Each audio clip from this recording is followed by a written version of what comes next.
Welcome to the channel. My name is Matthias. Today we're going to talk about Iron Man issue 332. It's the final issue of the first Iron Man run. And surprisingly, it's a Onslaught tie-in. And as I mentioned in my previous video on the last Avengers issue from their first run, what a terrible way to end your run, having to deal with something that didn't start on your side of the Marvel Universe. One would think that the last issue of an Iron Man run would have him go up against one of his classic villains, maybe have an epic battle against Fin Fang Foom. But nope, this particular issue doesn't even feel like an Iron Man story. We're dealing with a time-displaced young Iron Man working with his Avengers teammates, and the Spanish edition that I have, it's not even titled as Iron Man, it's titled as an Avenger issue. Now, as I mentioned previously, we're dealing with a younger, time-displaced Iron Man. The original one went crazy during the crossing. He was corrupted by Kang and became a bad guy.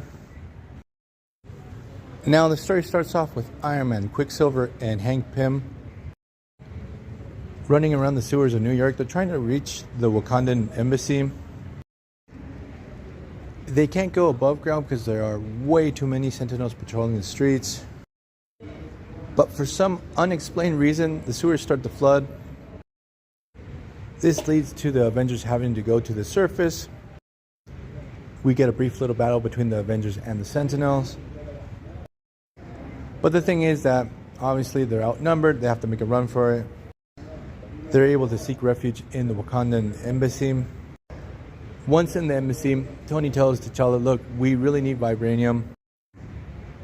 And he explains that he had received the Xavier protocols. These were fail-safes that if any of the X-Men went crazy, Xavier specified how to take them down and defeat them. And he even gave specifications in how to take them down if he ever went to the dark side. So the thing is that they have to make these headsets so they can block out his telepathic powers. They need vibranium to make them, and obviously T'Challa has a shit ton of this stuff.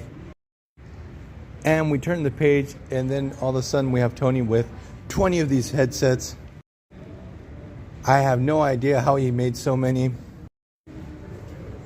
Then he goes back outside to save Hank Pym, who had stayed behind fighting against the Sentinels. T'Challa also joins in with a tank that he had hidden in the embassy, because that's a normal thing to do, have a tank hidden in your embassy. So you got T'Challa standing on this Wakandan tank, blasting at the Sentinels.